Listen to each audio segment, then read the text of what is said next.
Ancient architects aligned pyramids with stars using methods we still cannot fully replicate. The first great empires were not built on military strength alone, but on vast, sophisticated systems of knowledge that have since vanished from history. This video uncovers the lost knowledge systems that powered civilizations like Rome, Persia, and the Maya, revealing the hidden intellectual engines behind their monumental achievements. You will discover how forgotten sciences in astronomy, engineering, and administration laid the groundwork for the modern world, transforming your understanding of human history. How did entire libraries of wisdom disappear, and what secrets died with the last scribes of these empires? What foundational piece of our own society might be just as fragile? What forgotten chapter of human ingenuity are you most curious to explore? The true power of an empire lies not in its armies, but in its ability to know. This was the role of the knowledge system, an intricate web of astronomy, mathematics, law, and logistics that formed the operational brain of a civilization. Think of it not as a library of dusty scrolls, but as a living, breathing network of applied wisdom. It was the shared mental framework that allowed a ruler in one city to coordinate the actions of millions across thousands of miles. Scribes, priests, and engineers were the guardians of this system, the human processors who translated abstract principles into tangible power. Consider the Roman Empire's legendary road network. Those straight, enduring highways were not just paths for soldiers, they were the internet of their day, enabling the rapid movement of information, trade, and administration. But such a feat required more than just labor. It demanded standardized units of measurement for consistent construction, detailed maps for planning, and complex logistics for supplying the legions who built them.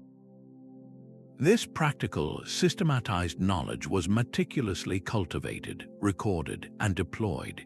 It was the invisible framework upon which the visible empire was built, the true bedrock of power that made the sword effective and the spear formidable. Sargon of Akkad did not just conquer cities, he connected them. His empire, stretching from the Persian Gulf to the Mediterranean Sea, was the first of its kind, a vast mosaic of different peoples and languages held together by a single, revolutionary idea. The true weapon of the Akkadian Empire was not the spear but the stylus. His scribes perfected a standardized version of Akkadian cuneiform, transforming a complex writing system into a unified language of power. For the first time, a tax decree written in the capital could be understood by officials in a distant province. A report on grain supplies from one region could be accurately compared to another. This was more than just bureaucracy. It was the creation of a shared mental operating system for an entire civilization. How do you manage the resources of millions across such distances without this common tongue? You simply cannot. This linguistic leap was paired with another profound innovation, the systematic census. The Akkadians began counting their people and their possessions with a methodical precision never before seen. They needed to know how much grain was in the silos, how many men were available for labor or defense, and what each region could produce. This data, recorded in that uniform script, allowed the central administration to allocate resources, anticipate shortages, and project power with terrifying efficiency. They invented the very blueprint for imperial governance, proving that organizing knowledge was just as vital as winning battles. Every empire that followed, from Rome to the Mongols, would look back to this Akkadian model, understanding that to control the land, you first had to control the information. That same Akkadian blueprint for organizing knowledge would be pushed to its absolute limits on the banks of the Nile. the Great Pyramid of Giza does not simply dominate the desert landscape, it defies the very passage of time. Its four sides align with the cardinal directions with an error of less than 1/15 of a degree, a feat of precision that would challenge modern engineers even with satellite technology. This was not achieved by chance. The ancient Egyptians developed a codified system of astronomy, using the ceaseless motion of the stars as their celestial compass. They likely tracked the circular motion of a single star around the north celestial pole, marking its extreme positions on the horizon to find true north with astonishing accuracy. This astronomical knowledge was the first and most critical step, setting the stage for a construction project of almost unimaginable scale. But knowing where to point the pyramid was only the beginning. The real enigma lies in how they built it. This was a project that demanded more than just strong backs. It required the orchestration of a highly specialized knowledge system. Teams of scribes and overseers used complex mathematics to calculate the exact volumes of stone required and the perfect, consistent slope for each face.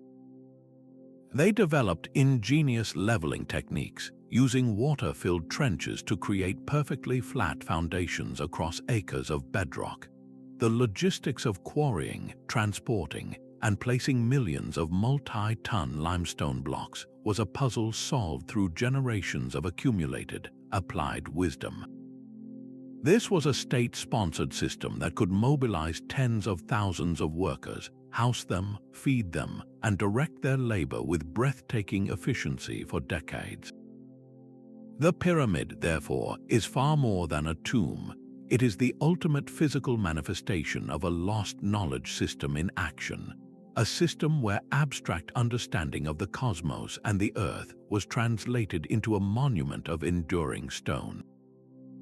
The precision of the pyramids finds its intellectual ancestor far to the east, in the mud and reeds of Mesopotamia. Here, in the land between two rivers, a problem of pure practicality sparked a revolution in human thought. How could a temple administrator keep track of which farmer had delivered his barley tax, or how many sheep were in the city's flocks? The solution began not with poetry or prayers, but with simple markings on a clay tablet. A pictograph of a sheep, a jar for oil, a head for a person. Over centuries, these pictures stylized and abstracted into the wedge-shaped impressions we call cuneiform. This was the birth of writing, and it was arguably the single most critical knowledge system ever invented. It allowed for the creation of records that outlasted human memory, creating a permanent, tangible reality for things like debt, ownership, and law. This new power of the written word enabled something previously unimaginable: codified law. King Hammurabi's famous stele, with its 282 laws carved in stone for all to see, was a declaration that justice was not just the whim of a local official. If a builder's house collapses and kills the owner, the builder shall be put to death. The law was specific, written, and applied uniformly, at least in theory. This created a framework of predictable rules that stabilized society and commerce. But the system ran even deeper than these grand proclamations. Scribes in special schools, known as adubbas, spent years mastering this complex script. They learned not just to write, but to calculate compound interest on loans, to manage vast grain stores with intricate inventory lists, and to draft legally binding contracts for everything from marriages to business partnerships. These scribes became the professional administrative class, the true backbone of the state. They produced detailed agricultural manuals instructing farmers on how to rotate crops and irrigate fields for maximum yield. They composed mathematical tables for calculating the volume of a canal or the area of a field, essential for large-scale construction and fair taxation. They even drafted diplomatic correspondence between rival kings, using a shared language of power and protocol to avert wars and forge alliances. The very concept of accountable governance, of a system that could be recorded, reviewed, and refined, emerged from these countless mundane clay tablets. Writing transformed collective human organization from a matter of oral tradition and personal loyalty into a structured, durable, and scalable system of power.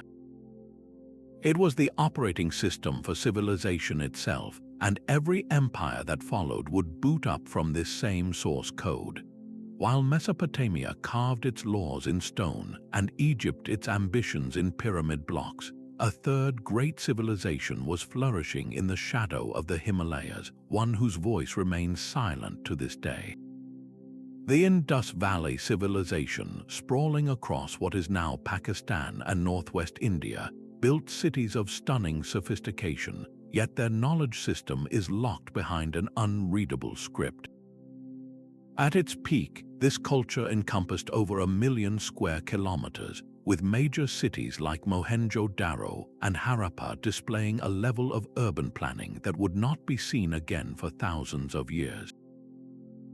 They did not build towering pyramids or grand royal palaces. Their genius was channeled into creating a society of unprecedented order and communal welfare. Walk through the ruins of Mohenjo-Daro, and you are walking through a metropolis laid out on a perfect grid system. The main streets ran north-south and east-west, intersecting to form orderly city blocks. This was not a haphazard growth. It speaks of a powerful central authority, one that could enforce a single master blueprint for an entire city, and then replicate that same blueprint across a vast region. How did they achieve such uniformity without the coercive force we associate with other empires? The answer may lie in a shared system of technical knowledge so effective it made brute force unnecessary.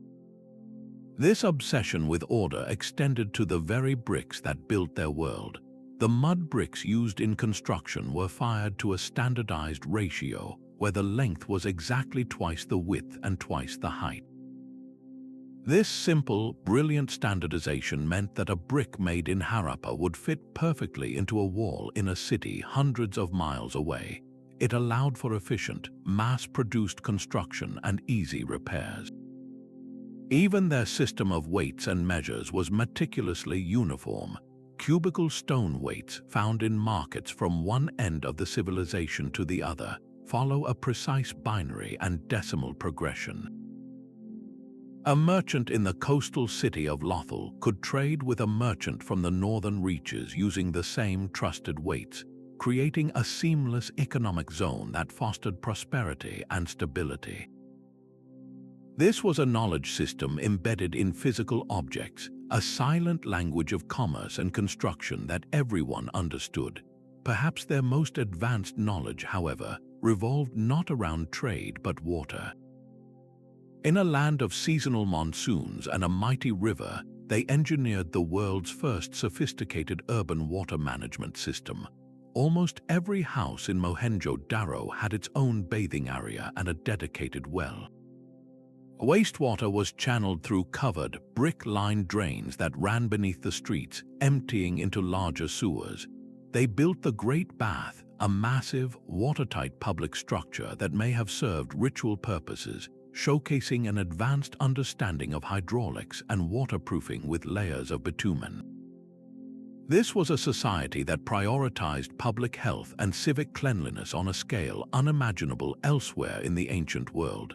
They coordinated the digging of wells, the laying of pipes, and the maintenance of drains for centuries, a monumental logistical achievement that required deep, communal understanding and planning. And yet, for all this physical evidence of their brilliance, their thoughts, their laws, their stories, and their names are completely lost to us. The Indus Valley script, found on thousands of small seals and tablets, remains undeciphered. We see the symbols, a procession of fish, bulls, and unidentifiable objects, but we cannot hear the words. This script represents the ultimate lost knowledge system, the key to understanding how this vast, peaceful, and orderly civilization coordinated itself for nearly 1,000 years. Was it a language of administration, recording tax rolls and grain stores like in Mesopotamia, or was it a more philosophical script, encoding the beliefs that held their society together? The uniformity of their cities suggests a powerful, shared idea, a vision of how to live that was communicated effectively across a subcontinent. Their silent cities stand as a haunting reminder that an entire world of human ingenuity can vanish, leaving behind only the ghost of its infrastructure, a puzzle waiting for a key we have yet to find. While the Indus Valley left us with silent cities and an unreadable script, another empire chose the opposite path, building its power on the relentless, rapid flow of information. The Achaemenid Persian Empire did not just build roads, it built arteries for its imperial lifeblood. Its most famous vein was the Royal Road, a meticulously maintained highway stretching over 1,500 miles from the royal capital of Susa to the city of Sardis near the Aegean Sea. But the true marvel was not the stone and gravel path itself, it was the system that ran upon it. The Persians created the world's first high-speed information network, an imperial postal service so efficient that a message could travel the entire length of the empire in just 7 days. How was such speed possible in an age of foot messengers and horseback? The answer lies in a relay system of breathtaking simplicity and sophistication. At intervals of a single day's ride, the state established over 100 courier stations.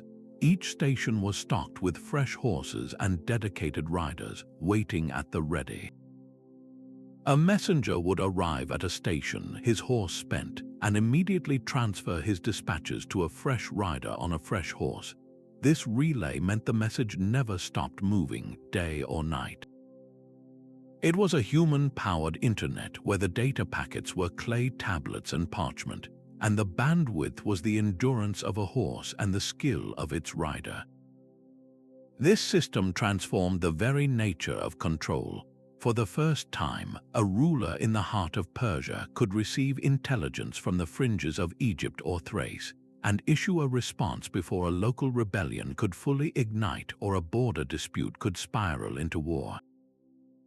The speed of knowledge became the ultimate tool of imperial stability, yet this logistical miracle rested upon a hidden foundation of organized knowledge.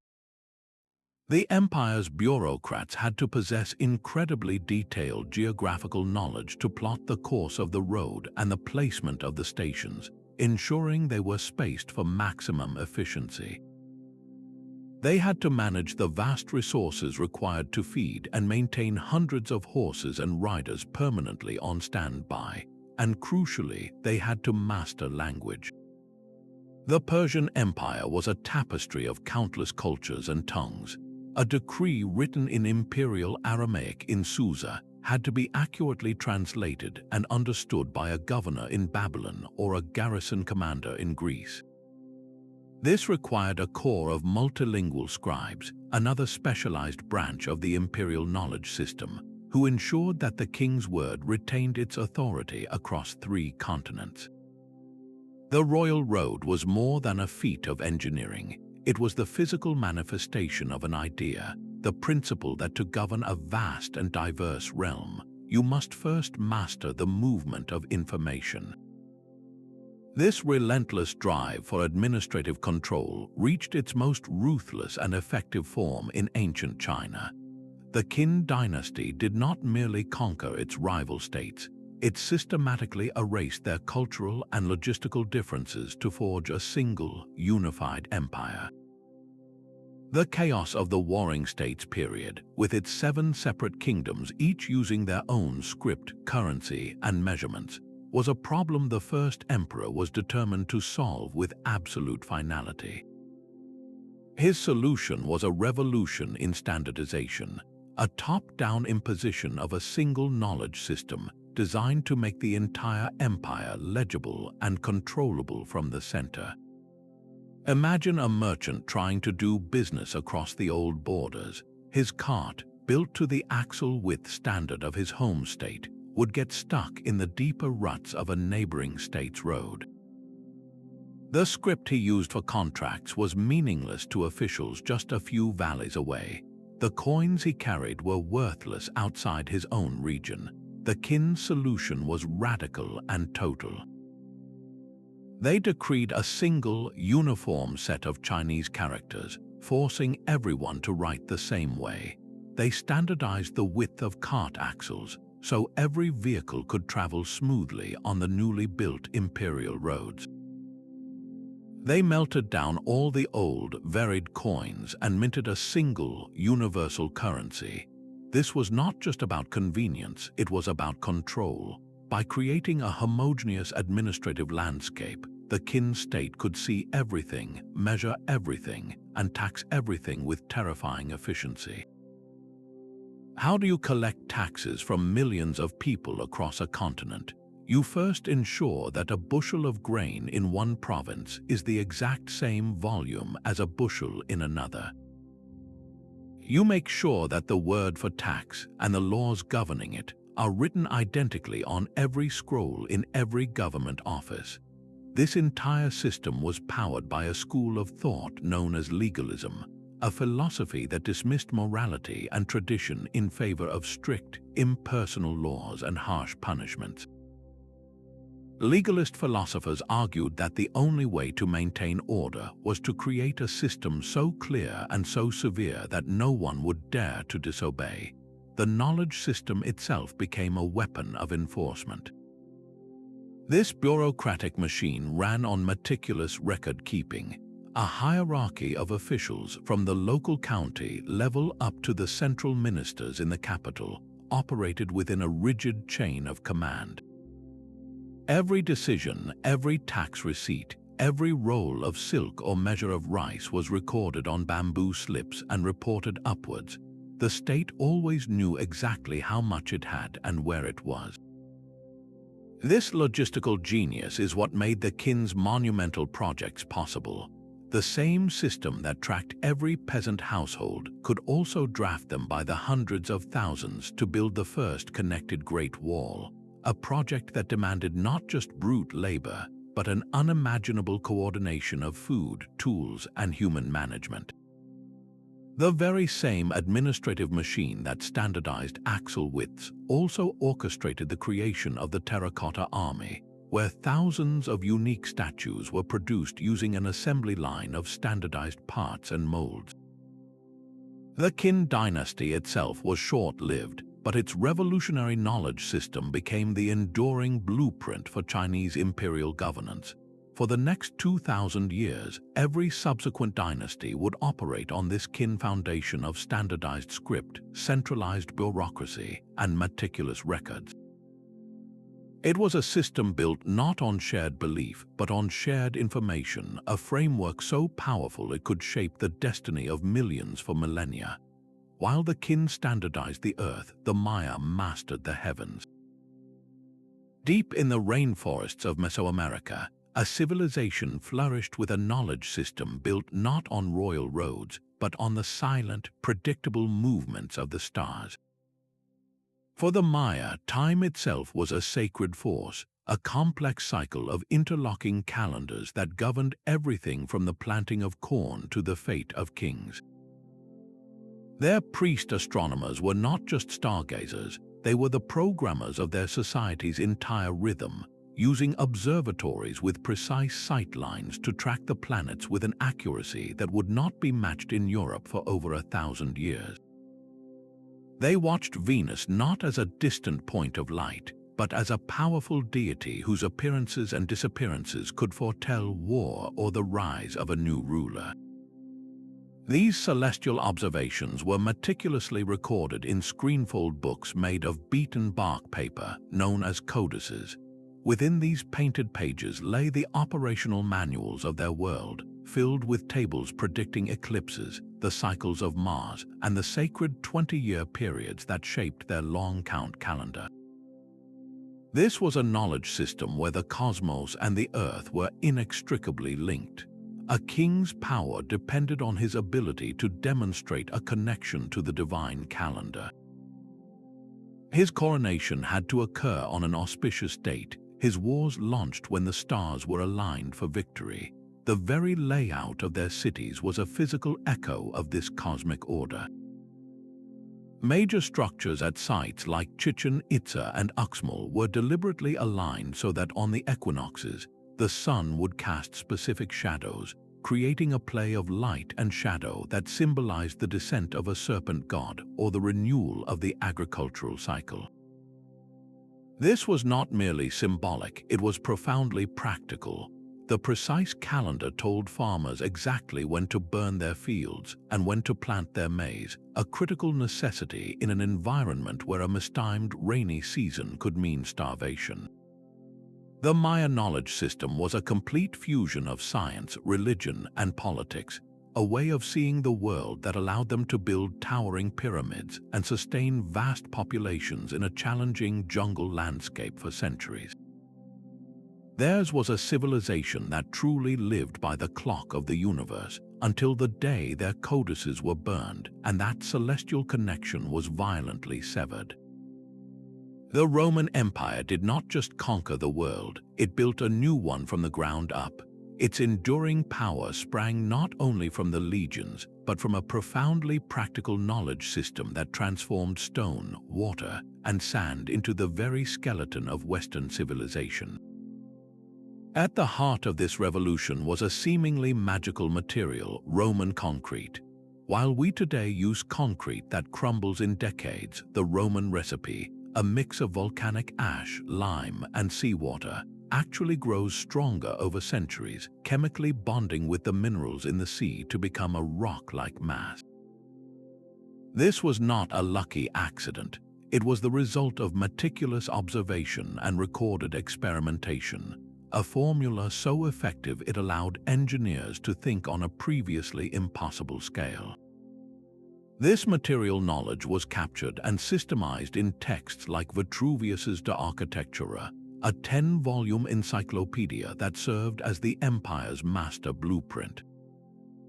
It was less a theoretical treatise and more a practical field manual, detailing everything from how to choose the right sand for mortar to how to lay out a city's sewage system.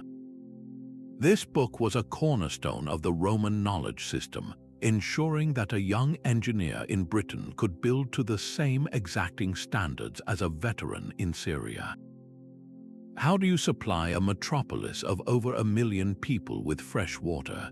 The Romans answered this with one of their most iconic applications of this knowledge, the aqueduct. These graceful arcades were not just beautiful, they were computational marvels. Using only simple tools like the chorobates, a precise water level, Roman surveyors mapped the gentle, consistent slope needed to carry water for dozens of miles across valleys and plains. The gradient was so slight, often dropping only a few inches every mile, that any miscalculation would have meant stagnant water or destructive torrents. This was applied geometry of the highest order, a testament to a system that could reliably transmit complex engineering principles across an entire profession. The water that flowed into Rome through 11 separate aqueducts powered public baths, supplied countless fountains, and flushed the city's sophisticated sewer system, the Cloaca Maxima, creating a standard of urban public health that would not be rivaled for over 1,000 years. But the system extended beyond grand monuments. Roman military engineers standardized the designs for forts, bridges, and of course, their legendary roads. These were not mere dirt paths, they were complex layered structures with a foundation of packed rubble, a middle layer of smaller stones set in mortar, and a top surface of fitted paving stones, all cambered to shed rainwater into drainage ditches. This reproducible template meant that a legion dispatched to any corner of the empire could immediately begin constructing a permanent, all-weather supply line that connected them directly back to Rome. The knowledge of how to build was a tool of control as powerful as any sword. It Romanized the landscape itself, imposing a logical, durable, and unmistakably Roman order on the wilderness.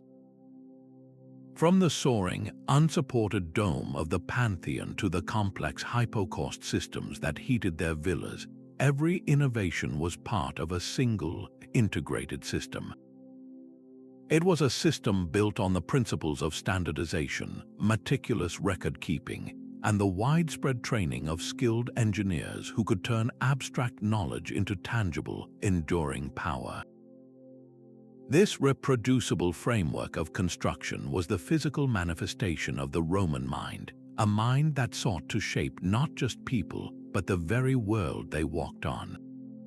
Yet this Roman system of applied, reproducible knowledge depended entirely on the fragile medium of the written word, a vulnerability that found its ultimate tragedy in the flames of Alexandria. The Great Library was not merely a building filled with scrolls. It was the ancient world's most ambitious attempt to create a centralized brain for all of human civilization. The Ptolemaic kings of Egypt pursued a singular, almost obsessive goal: to collect every single book in the known world. Their agents scoured trade routes from Athens to India, purchasing, borrowing, and sometimes seizing texts. Every ship that docked in Alexandria's legendary harbor was searched by royal officials, and any scrolls found on board were confiscated, copied by the library's army of scribes, and then the copies, not always the originals, were returned to the owners. This was a systematic, state-sponsored project of intellectual aggregation on a scale never before attempted, but the library was far more than a secure vault. It was a vibrant, state-funded research institute where the greatest minds of the era were given a salary, lodging, and access to this unparalleled collection to do nothing but think. It was here that the geographer Eratosthenes, using texts from the library, calculated the Earth's circumference with astonishing accuracy by measuring the angles of shadows in two different cities. It was here that the physician Herophilus pioneered human dissection, radically advancing the understanding of anatomy. The mathematician Euclid compiled his Elements, the foundational text of geometry that would be used for 2,000 years. This concentration of knowledge allowed for new syntheses, where Babylonian astronomical records could be compared with Greek theories, and Egyptian medical papyri could inform new surgical practices. The head librarian, often a leading scholar in his own right, oversaw a meticulous system of organization, creating the first library catalog, the Pinax, which attempted to categorize the entire collection by genre and author. This act of cataloging was itself a profound intellectual achievement, an effort to impose order on the entirety of human thought. The Ptolemaic dynasty understood that this intellectual capital translated directly into soft power and immense cultural prestige. By making Alexandria the undisputed center of global knowledge, they elevated their city and their rule above all rivals. They demonstrated that controlling the very means of knowledge, its collection, its verification, and its dissemination, was a form of empire building as potent as any army. The library was the ultimate expression of a belief that knowledge could be captured, contained, and controlled. Its eventual destruction, whether by a single fire or a slow decline, stands as a permanent warning of how fragile such a centralized system can be and how much can be lost when a single thread is cut. High in the Andes, the Inca Empire faced a problem of scale that would have crushed a lesser system. They ruled a vast, mountainous territory, a vertical world of deep valleys and soaring peaks where conventional record-keeping was impossible. Their solution was not ink on parchment, but fiber and knots. They built their administrative brain from string. This was the Quipu, a deceptively simple-looking device consisting of a main cord from which dangled dozens of secondary cords, each tied with a complex array of knots. To the untrained eye, it is an abstract tassel. To a trained Quipu Kamayok, a master of the chords, it was a living database. these specialized accountants were the human processors of the Inca knowledge system, able to read the Quipu like a book. The position of a knot, its type, and the color of the cord all held specific meanings. A cluster of knots close to the main cord might represent a high number, while knots further down indicated lower values. The colors themselves were a language, a code where a brown cord could represent potatoes, a yellow one gold, and a white one peace or a specific tribe. Through this tactile system, the Inca state could track the impossible. A single Quipu could record the census data for an entire province, the tax obligations owed by 1,000 households in wool, grain, or labor, and the exact contents of state storehouses scattered across the mountains. This was a civilization running on a binary code of knot and space long before the digital age. How do you feed millions in a landscape where one valley has a surplus and the next has a famine? The Quipu provided the answer. By centralizing this precise inventory data, the Inca could orchestrate a massive redistribution of goods, moving supplies from areas of plenty to areas of need, stabilizing the empire through logistical genius. This knot-based database allowed for centralized planning on a continental scale without a single written word. It proves that the core of a knowledge system is not the script itself, but the shared, teachable logic behind it, a common language of information that every administrator from Cusco to the farthest frontier was trained to understand. The Quipu was the empire's memory, a physical network of data that held the entire complex system together in a web of tied strings. But the real treasure carried on the backs of those camels was not silk but knowledge. The Silk Road was the ancient world's World Wide Web, a sprawling, decentralized network that transmitted the intellectual capital of entire civilizations. While empires rose and fell, this slow-moving river of ideas kept flowing, connecting the minds of China, India, Persia, and the Mediterranean in a continuous conversation. Caravans did not just carry bolts of precious cloth, they carried Buddhist sutras translated from Sanskrit into Chinese, introducing profound new philosophies to an entire population.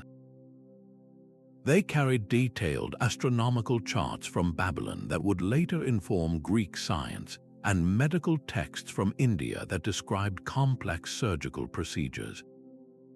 Perhaps the most transformative piece of technology to travel west was the art of papermaking. This Chinese secret, far lighter and cheaper than papyrus or parchment, was eagerly adopted in Samarkand and Baghdad, eventually reaching Europe where it would revolutionize record-keeping and enable the printing press. This was a system of knowledge that no single emperor could control. It was a grassroots, network-based exchange where a Nestorian Christian merchant might discuss geometry with a Buddhist monk, and a Persian astronomer could compare notes with a scholar from the Tang Dynasty court. Innovation happened at these cultural crossroads. A medical idea from one region would be blended with the herbal lore of another, creating new healing practices. An engineering concept for a water wheel, observed in one oasis town, would be adapted to fit the terrain of a distant valley. This constant, slow-motion exchange of intellectual goods allowed civilizations to grow smarter, not just by their own inventions, but by absorbing and refining the breakthroughs of others. An empire could thus expand its power not merely by seizing territory, but by plugging into this global network and enriching its own administrative, technological, and spiritual toolkit. The Silk Road proved that the most resilient knowledge systems are not housed in a single library, but are woven into the very routes that connect us. That very fragility is the final, sobering lesson of these lost systems.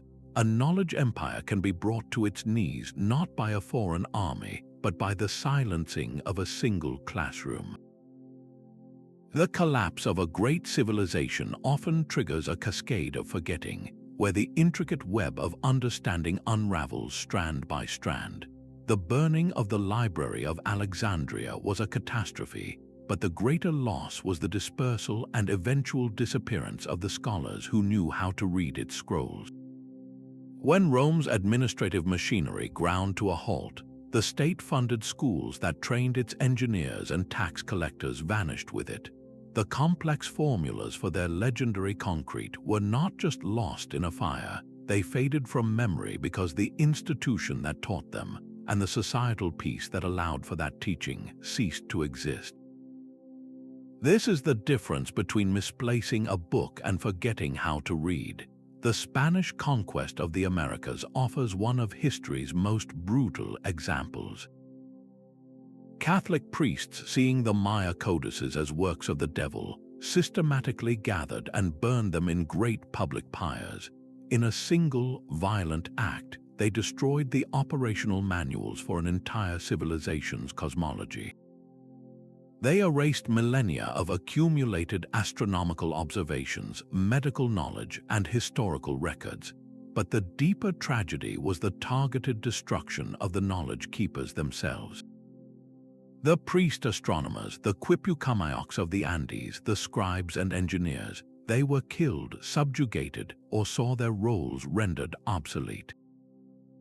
Without these human repositories, the complex systems they managed became indecipherable, their logic dying with the last trained mind. This is how you create a dark age. It is not a sudden plunge into ignorance, but a slow dimming of the lights as the specialized classes that maintain society's technical brain are extinguished. The ability to build a self-healing aqueduct, to predict a Venus cycle, or to administer a census for 10 million people, these are not innate human skills. They are cultural achievements, painstakingly developed and carefully passed down through generations of dedicated practice. When that chain of transmission is broken, the knowledge doesn't just go dormant, it evaporates. The ruins of a Roman bridge stand for centuries, a silent testament to an ability its descendants can no longer replicate. The fall of an empire is more than a political event. It is an intellectual catastrophe, a reset button on human capability that can set progress back for 1,000 years. It forces us to ask a deeply unsettling question about our own world. What vast, complex understanding do we take for granted that rests upon a foundation just as fragile? But long before the Quipu or the cuneiform tablet, human knowledge lived in a far more fragile medium, the human voice itself. Across the globe, for tens of thousands of years, the most vital systems of understanding were not written down but spoken and remembered. Vast libraries of practical and spiritual wisdom were carried in the minds of storytellers, priests, and master craftsmen. These custodians of oral tradition used sophisticated techniques to safeguard their knowledge, weaving information into epic poems, rhythmic chants, and intricate genealogies that were easier to memorize.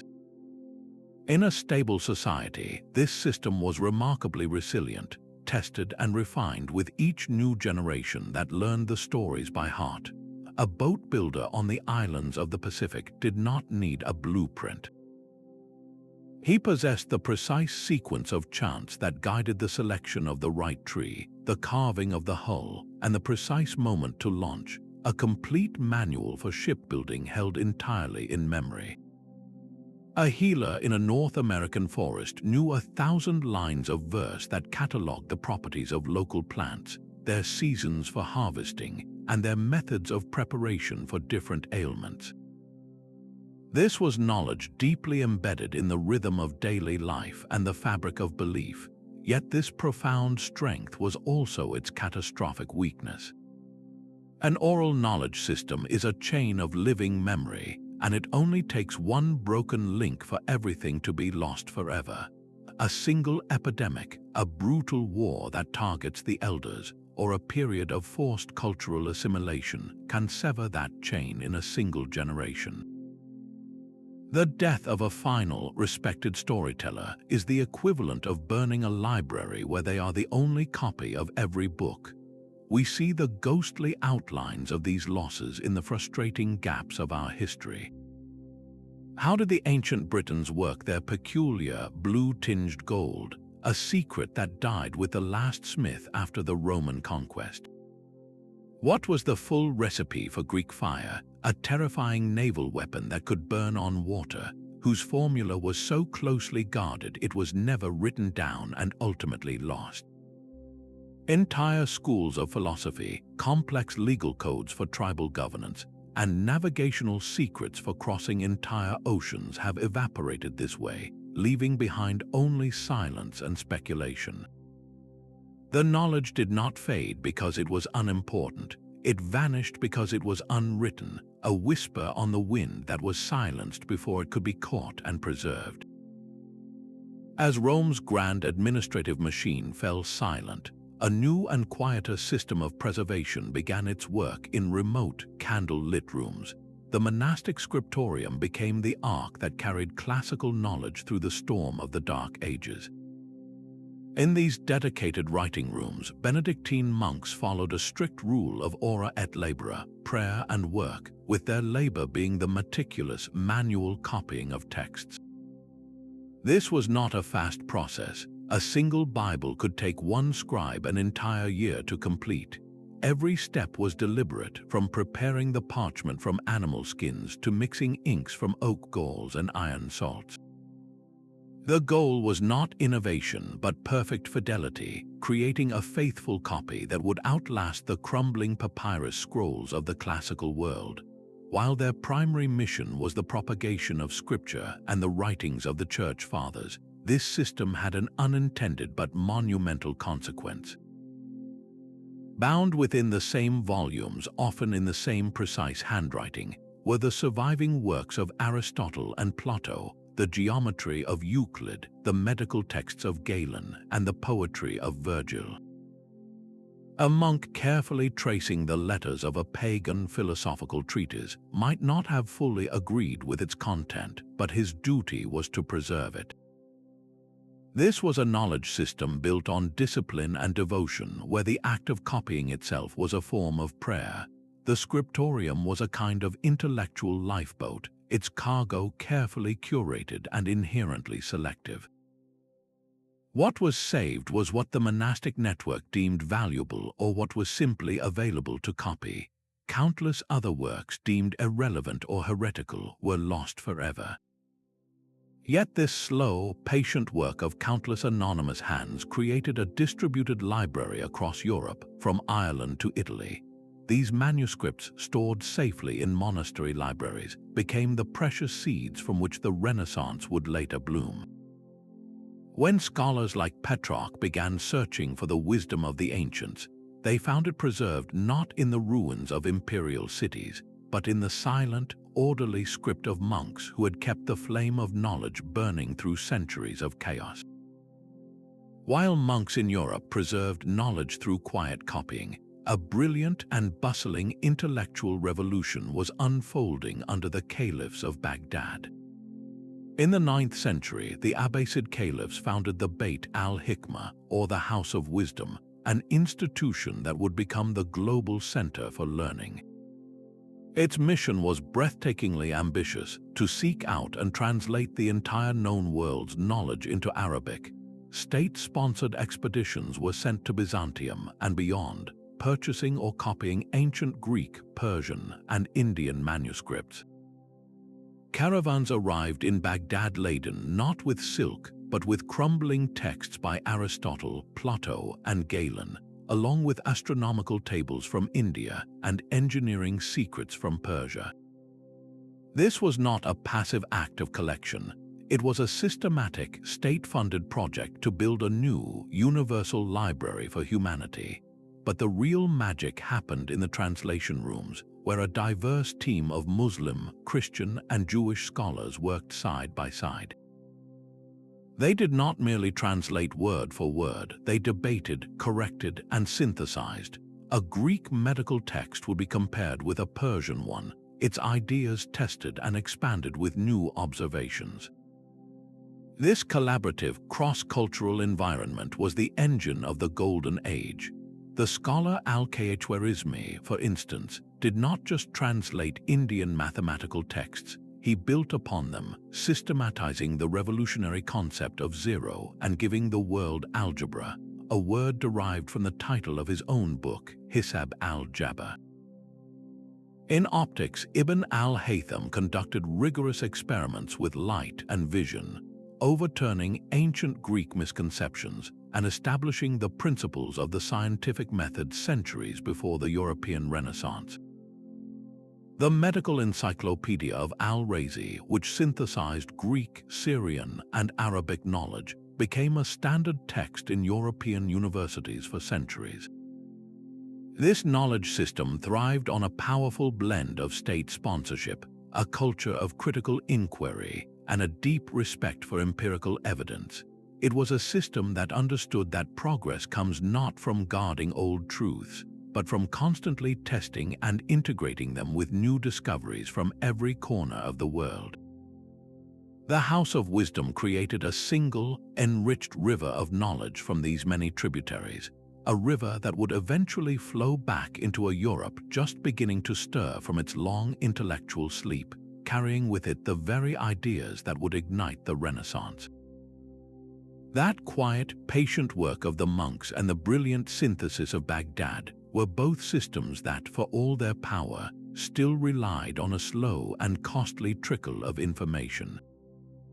A single invention would turn that trickle into a flood, shattering the old models of control forever. Johannes Gutenberg's printing press with movable type did not just make books faster, it rewired the entire circuitry of human knowledge. For the first time, a text could be perfectly replicated not just dozens, but hundreds or thousands of times, with each copy being an exact mirror of the original. This was the death knell for the scribe's monopoly. Where once a rare hand-copied Bible was a treasure locked in a monastery, now printed editions could be produced in weeks and sold for a fraction of the cost. The knowledge system was suddenly untethered from the scriptorium and the royal court. It escaped into the streets and the marketplaces. This mechanical revolution had an immediate and explosive political impact. When Martin Luther nailed his 95 Theses to the church door in 1517, it was the printing press that turned a local academic debate into a continent-wide revolution. Luther's writings were printed, translated from Latin into German, and spread through the German states with a speed that was unimaginable just a generation before. People could now read his arguments for themselves in their own language without a priest acting as the intermediary. The Church's centuries-old control over religious interpretation, a cornerstone of its power, was broken not by an army, but by a new information technology.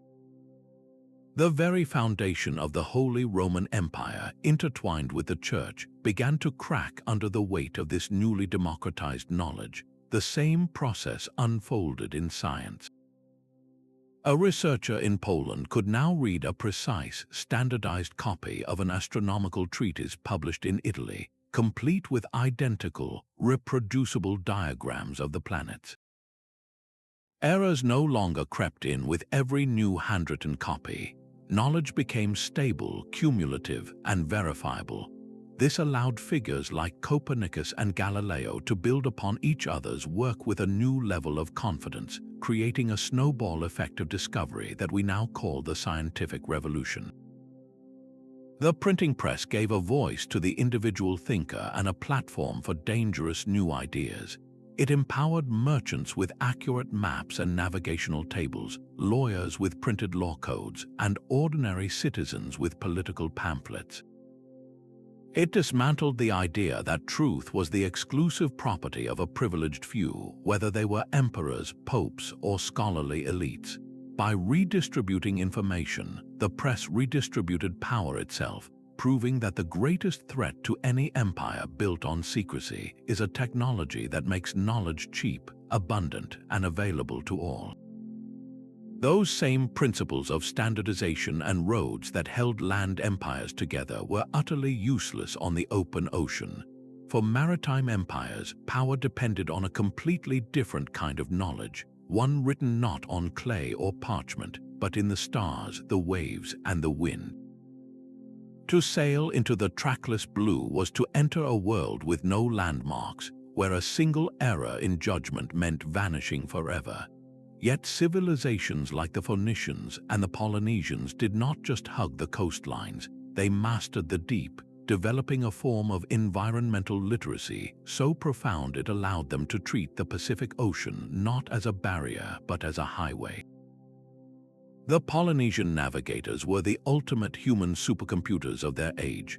From childhood, a master navigator, or Pofitau, began a lifelong apprenticeship, memorizing a mental star compass of immense complexity. He knew the precise rising and setting points of hundreds of stars, understanding that as he sailed, his celestial guideposts would shift, creating a moving map across the night sky. But his senses were tuned to far more than just the heavens. He could lie in the hull of his canoe and feel the subtle reverberations of the ocean swells bouncing off distant, unseen islands. He learned to read the specific patterns of ocean waves, distinguishing the long, deep swell from the wind-driven chop. He watched the flight paths of birds with an ornithologist's eye. A certain tern flying out to sea at dawn meant land was near, while a frigate bird soaring high indicated a distant atoll. Even the clouds told a story. A stationary, greenish tint on the underside of a cloud could betray the presence of a lagoon reflecting from an island just beyond the horizon. This was not a collection of separate tricks, but a single, integrated system. The navigator held all this dynamic information in his head simultaneously, constantly updating his mental model of his position without a single map or instrument. He felt the canoe's motion, tasted the salinity of the air, and watched the stars, synthesizing it all into a confident course. This knowledge was the most valuable cargo any vessel could carry, and it was passed down through chants, songs, and stories, from one master to his chosen apprentice, a fragile chain of oral tradition that spanned generations. It was this system that allowed them to discover and settle every habitable island across a vast triangle of ocean stretching from Hawaii to New Zealand to Easter Island, a feat of exploration unmatched in human history. Yet when European ships arrived with their magnetic compasses and detailed charts, they saw only primitive technology, dismissing the subtle genius of wayfinding. The new tools were seductive in their simplicity, and as younger generations adopted them, the old, nuanced knowledge of reading the sea itself began to fade from memory. The great canoes stopped making the long voyages, and the last masters of this ancient science took their intricate understanding of the planet's rhythms with them, leaving us with a profound question. In our rush to embrace the new, what profound literacy of the world have we ourselves forgotten? Gold and eternal life were not the only goals of the alchemist's quest. In the smoky laboratories of medieval courts and monasteries, a different kind of transformation was quietly taking place. Alchemy was a sprawling knowledge system that wove together the practical needs of empire with a deep, philosophical yearning to comprehend the universe's hidden rules. At its heart, it was a systematic investigation of matter itself. Alchemists were not merely mystics, they were the first experimental chemists, developing the very tools and methods that would later define a modern laboratory. They designed and perfected intricate glassware for distillation, creating stills that could separate liquids based on their boiling points. They invented specialized furnaces capable of maintaining precise temperatures for days on end, crucial for processes like smelting and calcination. Their workshops were filled with alembics, retorts, and crucibles, a physical toolkit for interrogating nature. This was a hands-on, trial-and-error science, where every failed experiment was meticulously recorded in coded symbols and allegorical language. The search for the philosopher's stone, a substance believed to transmute base metals into gold, drove centuries of intensive research into the properties of metals, acids, and salts. In the process, these practitioners accidentally catalogued the behaviors of countless substances, discovering new compounds and chemical reactions. They learned how to produce strong mineral acids like nitric and sulfuric acid, which became essential for assaying the purity of precious metals for royal treasuries and for separating ores in state-run mines. Their work provided the empirical backbone for the emerging global economy, ensuring the value of currency and the quality of metals for weapons and trade. But how did this secretive, often persecuted art evolve into the open science of chemistry? The shift began when practitioners started prioritizing the reproducible results of their experiments over the mystical framework that surrounded them. They began communicating their findings more clearly, slowly stripping away the allegorical veils. Figures like Robert Boyle, though deeply influenced by alchemical thought, insisted on publishing his work in plain language and emphasizing the importance of rigorous, repeatable experiments. The mystical quest for transformation did not disappear, it was redirected. The old alchemical goal of purifying base matter became the new chemical process of isolating pure elements. The dream of a universal elixir evolved into the systematic search for medicinal compounds and the understanding of chemical interactions within the body. The alchemist's laboratory, once a place of solitary secrecy, gradually became the chemist's collaborative workspace. This was not a sudden revolution, but a slow, deliberate shedding of an old skin, proving that the most profound scientific breakthroughs often emerge from the patient, practical work of traditions we too quickly dismiss as mere superstition. Constantinople's survival was a miracle of administration as much as military might. While the Western Roman Empire crumbled into feudal fragments, the Eastern half endured for another 1,000 years, shielded by the most sophisticated bureaucratic machine the medieval world had ever known. This was the Byzantine Empire, and its true shield was not its legendary walls alone, but an army of clerks, lawyers, and tax collectors. Their power stemmed from a shared body of knowledge, meticulously preserved and systematically taught. At its foundation sat the monumental Corpus Juris Civilis, the body of civil law, a legal code commissioned by Emperor Justinian in the 6th century. This was not merely a list of rules, it was a complete intellectual framework that organized, clarified, and preserved the entire history of Roman jurisprudence. It compiled centuries of legal opinions, reconciled contradictions, and laid out a logical structure for justice that could be applied consistently across the empire. For a Byzantine official, this code was his professional Bible. It told him how to adjudicate a property dispute between merchants, how to levy taxes on a provincial landowner, and what privileges were due to a foreign ambassador. This shared legal language created a predictable and stable environment, a crucial advantage in a world of chaos. But such a complex system required a constant supply of trained human minds to operate it.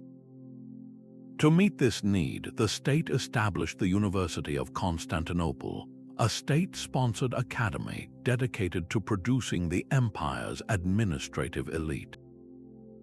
Here, young men from respectable families were drilled in classical rhetoric, Roman law, and Greek philosophy. They learned to draft official documents in a precise, formal style, to manage complex accounting ledgers for the imperial treasury, and to navigate the intricate protocols of the royal court. This was a knowledge system that understood its own perpetuation was essential to survival. The graduate of this university did not just know the law, he embodied the operational logic of the state itself. This deep institutional memory allowed the empire to function with a remarkable resilience. When a plague decimated the population, the bureaucracy could recalibrate the tax rolls. When a barbarian army stormed the frontiers, the diplomatic corps could negotiate from a position of strength, backed by detailed records of past treaties and tribal allegiances. Even when weak or corrupt emperors sat on the throne, this professional civil service kept the machinery of government turning, collecting revenues, paying soldiers, and distributing grain. The empire could absorb shock after shock because its operational knowledge was not stored in one person's head, but embedded within a self-renewing, self-correcting institution. The longevity of Byzantium stands as a powerful testament to a simple truth that a well-kept filing cabinet can be a far greater defense than the sharpest sword.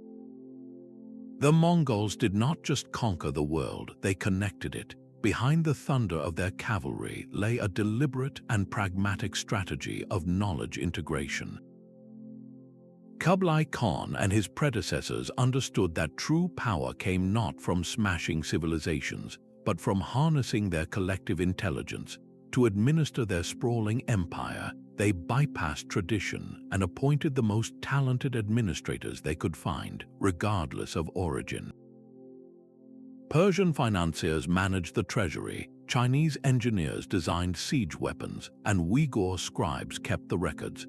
This was a meritocratic system on a continental scale, creating a governing class that shared information and techniques across ancient cultural divides.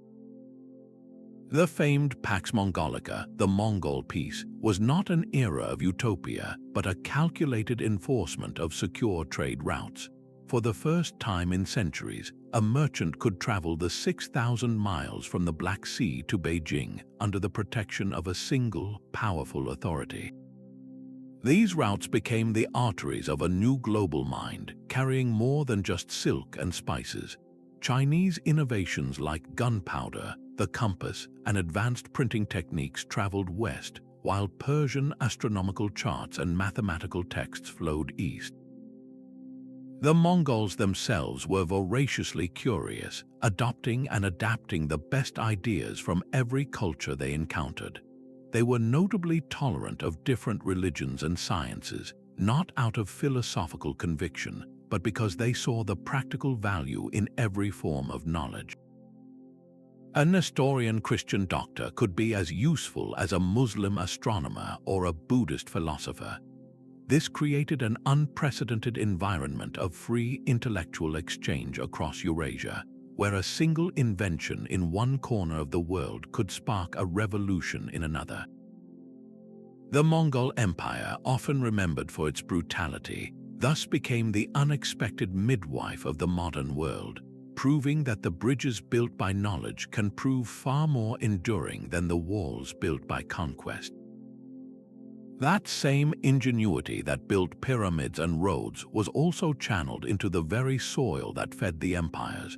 To sustain their millions, ancient civilizations developed agricultural sciences of breathtaking sophistication, entire systems of environmental knowledge that turned deserts into gardens and swamps into breadbaskets. These were not simple farmers following tradition, but master ecologists who engineered their landscapes with a precision we are only now beginning to appreciate. Consider the Nabateans, the builders of Petra. In one of the driest regions on Earth, they conjured abundance from the rock. Their genius was not in fighting the desert, but in collaborating with it. They covered the landscape with a complex web of channels, dams, and cisterns, all designed to capture every drop of sporadic, violent rainwater. They understood the watershed, guiding the flash floods through meticulously graded conduits to fill vast underground reservoirs.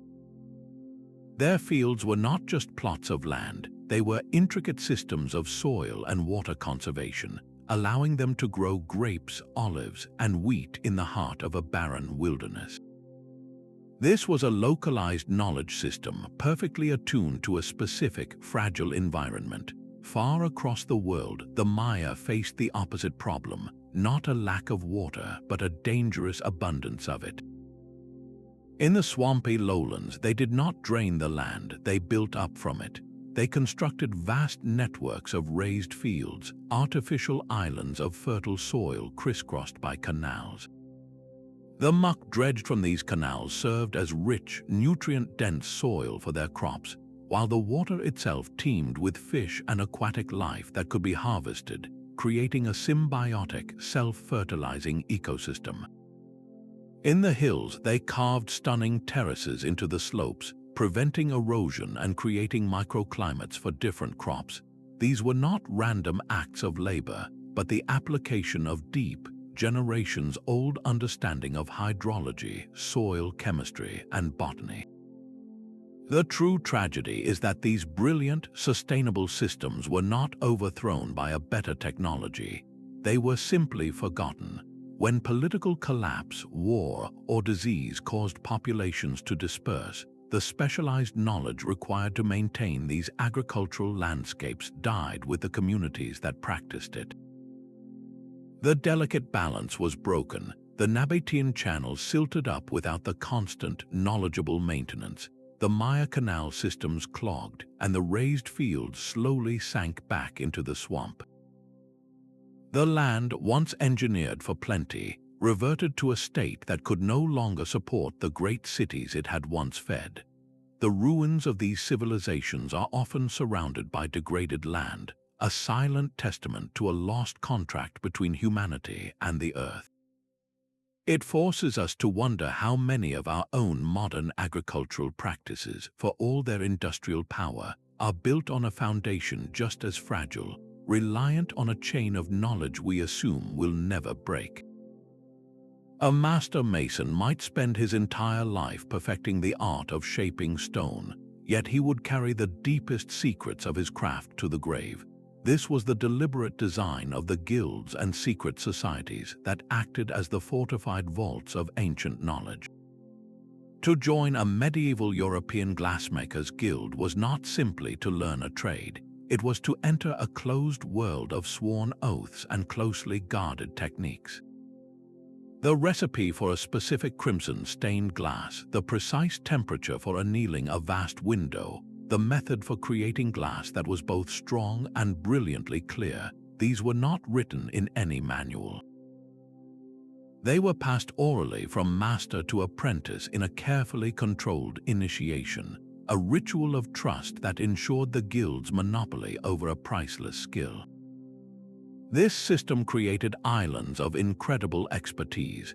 The flawless masonry of a Gothic cathedral, with its soaring, seemingly weightless arches, stands as a testament to the power of knowledge that was refined over generations within a closed circle. But this strength was also a profound vulnerability. The knowledge existed only in a handful of human minds and in the muscle memory of their hands.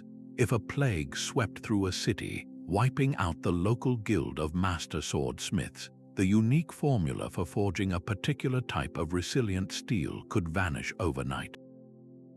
The loss was not just of a product, but of an entire branch of human ingenuity, erased because it was never allowed to spread beyond its secretive cradle.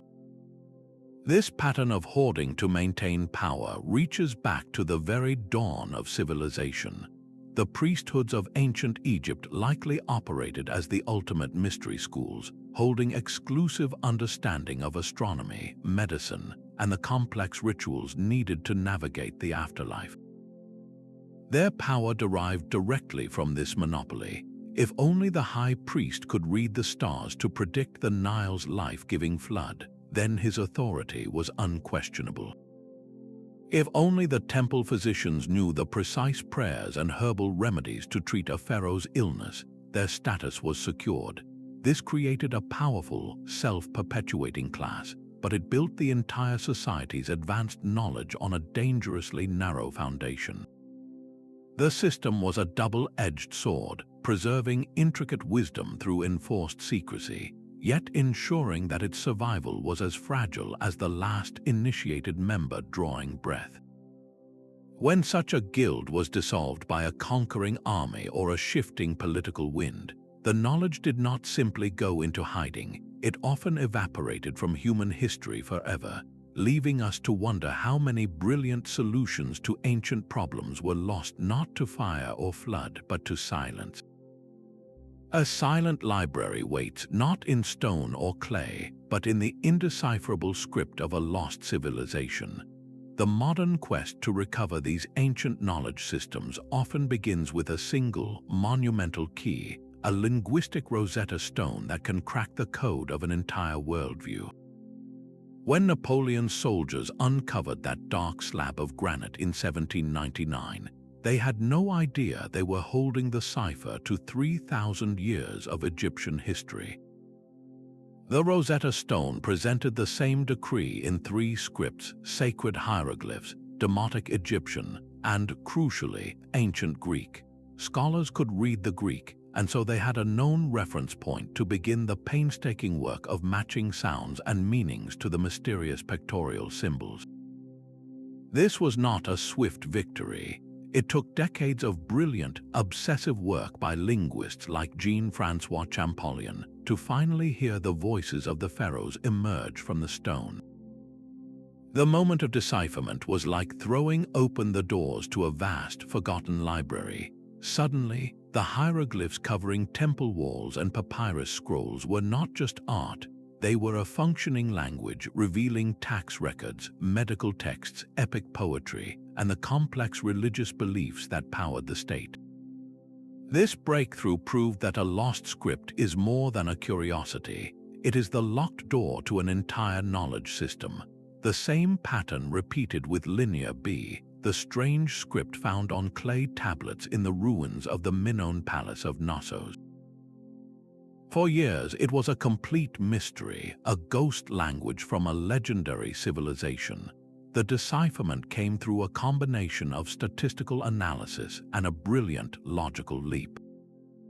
Michael Ventris, an architect by training, treated the script like a complex engineering problem. He noticed patterns in the way certain signs appeared, and he hypothesized that they represented not just ideas, but the syllables of a spoken language. Against all prevailing wisdom, he proposed that the language behind Linear B was an early form of Greek.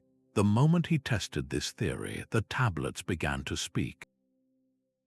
They were not tales of minotaurs, but dry, administrative inventories, lists of chariot wheels, cloth, and offerings to the gods. This was, in a way, even more revealing. It showed the boring, meticulous bureaucracy that ran a Bronze Age empire, the very nuts and bolts of its economic knowledge system. The most recent and dramatic decipherment has been that of the Maya glyphs. For centuries, these intricate symbols were dismissed as mere priestly decoration. The few remaining codices were seen as mystical picture books. The turning point came when scholars realized the glyphs were a fully developed writing system that recorded the Mayan language. They identified glyphs for specific dates in the long count calendar, and then for verbs like to be born and to die. They could suddenly read the names of kings, the dates of their ascensions, their wars, and their alliances. The silent, crumbling temples of the rainforest were suddenly populated with the stories of real people, like the great king of Tikal, Jasor Chan Kayawil, whose victories and building projects were now recorded in stone. This decipherment unlocked the Mayas' profound astronomical knowledge, their complex understanding of mathematics, and their historical records, transforming them in our eyes from a mysterious cult into a dynamic, warring civilization of city-states. Each of these decipherments is a revolution, fundamentally rewriting our understanding of human history. They prove that our map of the past is not complete, but is constantly being redrawn with every code we crack. And this leads to an electrifying possibility. What vast systems of thought are still locked away in the remaining undeciphered scripts? The 4,000-year-old Indus Valley symbols, the cryptic Rongo-Rongo of Easter Island, the mysterious Proto-Elamite script of ancient Iran. These are all potential libraries of lost knowledge, waiting for their own Rosetta Stone. They hold the promise of revealing not just how an empire kept its records, but how its people saw the universe, what they feared, what they loved, and what they knew about the world that we have since forgotten. The greatest chapters of our own story may still be unread, silently waiting for the key that will let them speak. These silent libraries of the past whisper urgent warnings to our own information age. We have built a civilization that runs on data, assuming our digital records are permanent, yet we are repeating the very mistakes that erased the knowledge of empires. Our World Wide Web, for all its global reach, is astonishingly fragile. A massive solar flare, a sophisticated cyber attack, or even simple societal disruption could corrupt the cloud storage and server farms holding our collective memory.